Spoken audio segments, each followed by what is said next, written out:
Hello and welcome everyone to another session of C4S classes where we are discussing MCQs related to finance.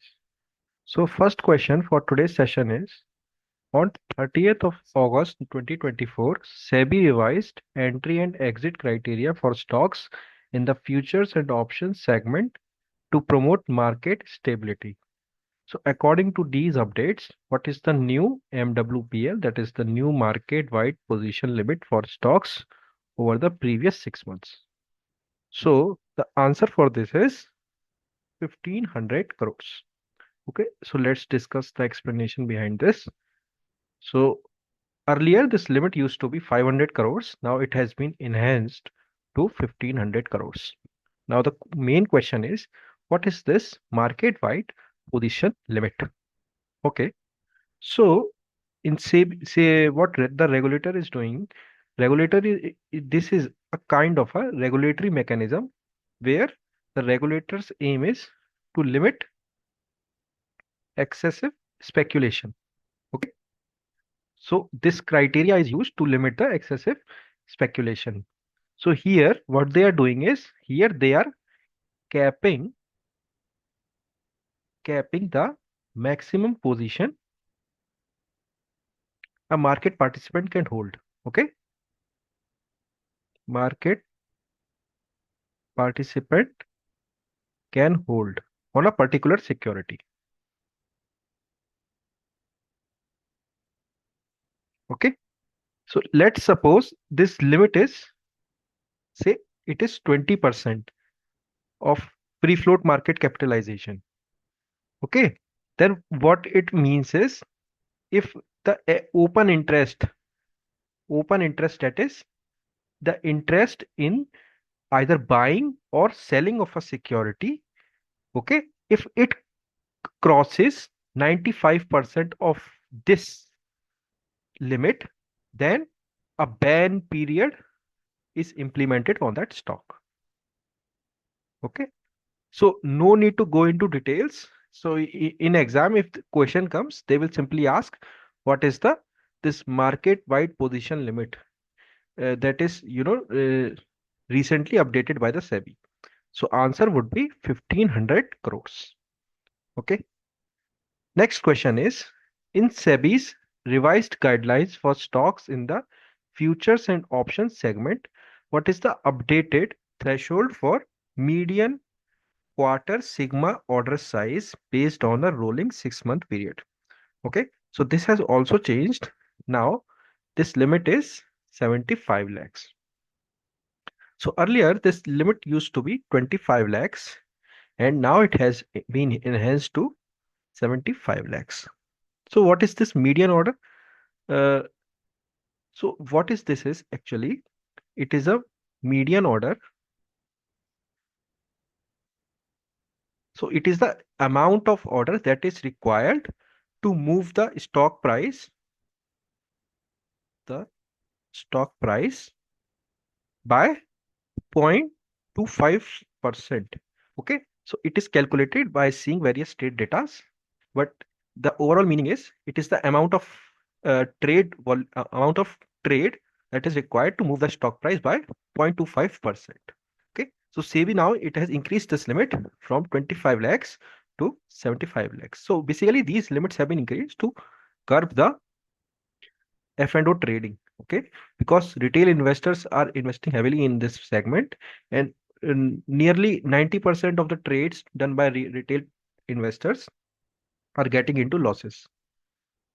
Okay, so this is purely a speculative marketing strategy. So SEBI has increased these limits to curb F&Os in retail.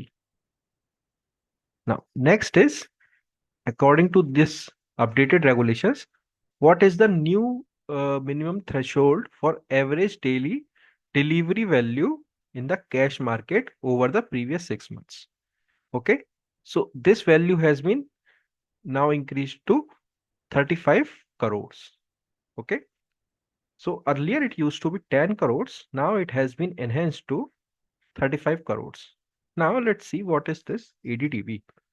So it is actually a financial metric that is used to calculate the average values of securities, average value of securities delivered. Okay. So this here we are talking about a particular stock or share. Okay. So it is the average value of securities delivered over a specific period.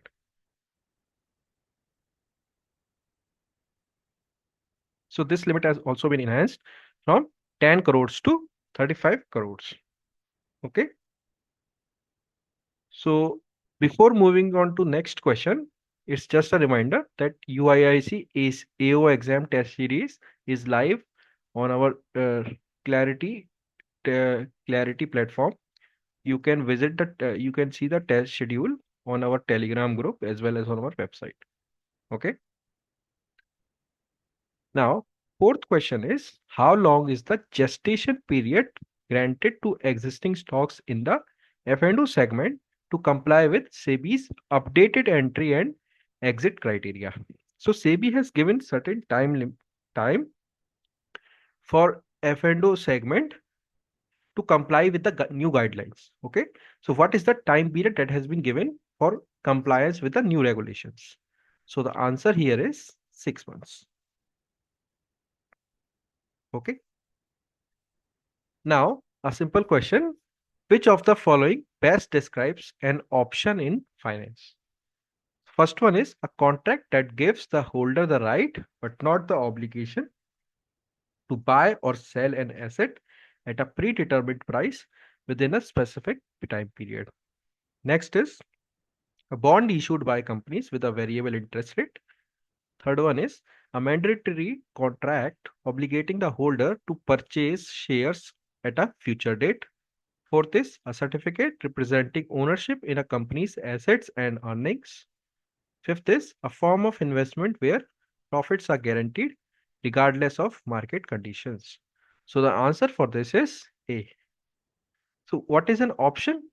So option is kind of a contract where you agree to buy something. Okay.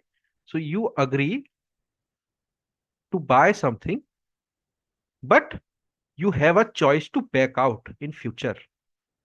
When if the price range in the current market is less.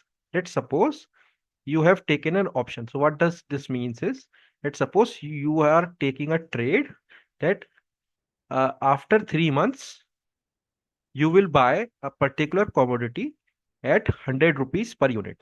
Okay. Now, at this point of time, the price is at 70 per unit. So you know that the price will going to increase at 100 per unit. That's why you are fixing this price after 3 months today onwards. So this such type of contracts are called option contracts. Now after 3 months, if the this price is 120 per unit in market, then due to this options contract, you will get this commodity at 100 per unit. Okay. Now in another case, if this commodity is trading in the market at 90 per unit, then you will not, you will have the option of backing out from this contract and not executing it. So this convenience of giving an option of backing out from the contract is given in options. Okay. So this is a these are of options are of two types. Okay. So either you are purchasing an option, or you are selling an option. So purchase of an option is called call option, and selling of an option is called put option. Okay. So that's all for today's session. Thank you and have a nice day.